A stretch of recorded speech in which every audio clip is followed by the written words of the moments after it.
आज इस वीडियो के माध्यम से जो घटना आपको मैं सुनाने जा रहा हूँ, उसे आप सुनकर रोने में मजबूर हो जाएंगे। वैसे तो आपने घटनाएं बहुत सारी सुनी होंगी, लेकिन ये एक ऐसी घटना है जो हम सबके सामाजिक जीवन से जुड़ी हुई है और ये घटना से आप बहुत कुछ सीख सकते हैं। आपके जीवन में बहुत सारा सकारात्मक बदलाव आ सकता है। वैसे तो भाग दौड़ भरी लाइफ में किसी के पास समय नहीं रहता है कि जीवन को कैसे जिया जाए। सिर्फ अचीवमेंट में लोग लगे रहते हैं, लेकिन कुछ घटनाएं ऐसी होती हैं जो मनुष्य को मनुष्यता सिखा देती हैं। उन्हीं में से एक ये घटना है जो आपके हृदय को ज़रूर परिवर्तित करेगी। आप इस घटना को सुन के एक बार सोचने में मजबूर हो जाएंगे।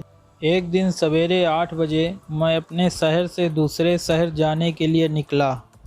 मैं रेलवे स्टेशन पहुंचा, पर देरी से पहुंचने के कारण मेरी ट्रेन निकल चुकी थी। मेरे पास दोपहर की ट्रेन के अलावा कोई रास्ता नहीं था, इसलिए मैंने सोचा कहीं नाश्ता कर लिया जाए। क्योंकि बहुत ज़ोरों से भूख भी लग रही थी, मैं होटल की ओर जा ही रहा था कि अचानक रास्ते में मेरी नज़र फुटपाथ पर बैठे 2 बच्चों पर पड़ी। दोनों लगभग 10 से 12 साल के बीच के रहे होंगे। बच्चों की हालत बहुत ख़राब थी।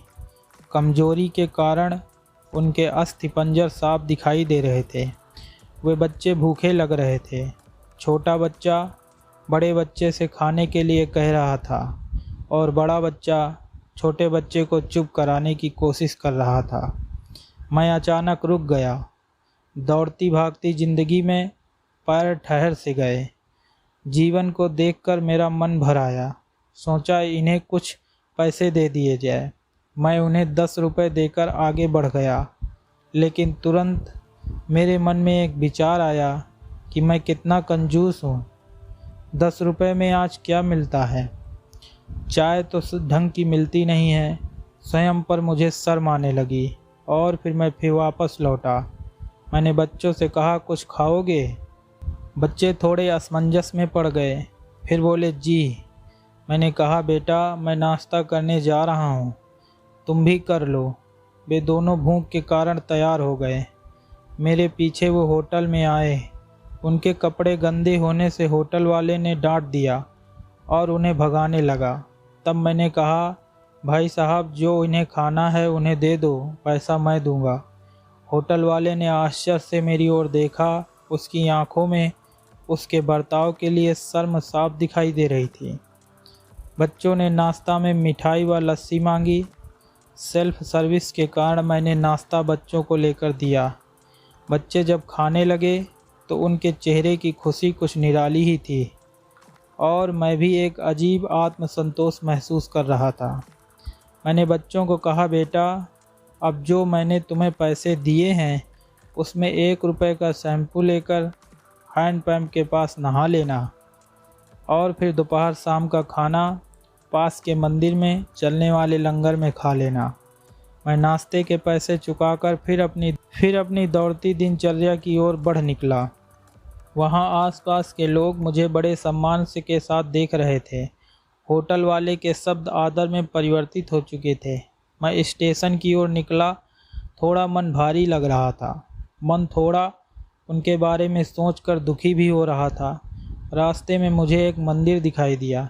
मैंने मंदिर की ओर देखा और कहा, हे भगवान आप कहाँ हो? इन बच्चों की ये हालत, इन भूखे बच्चों को देखकर आप कैसे चुप बैठ सकते हो? लेकिन दूसरे ही क्षण मेरे मन में विचार आया, अभी तक जो नाश्ता उन्हें दे रहा था वो कौन था? क्या तुम्हें लगता है कि तुमने वो सब अपनी सोच से किया है?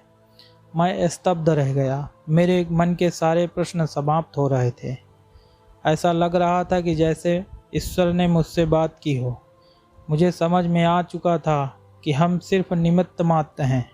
उसके कार्य और क्रियाकलाप जो भी हैं वो वही जानता है, इसलिए वो भगवान है। इसलिए भगवान हमें किसी की मदद करने तभी भेजता है जब वो हमें उस काम के लायक समझता है। यह उसी की प्रेरणा ही होती है। किसी की मदद करने को मना करना वैसा ही है जैसे भगवान के काम को मना करना।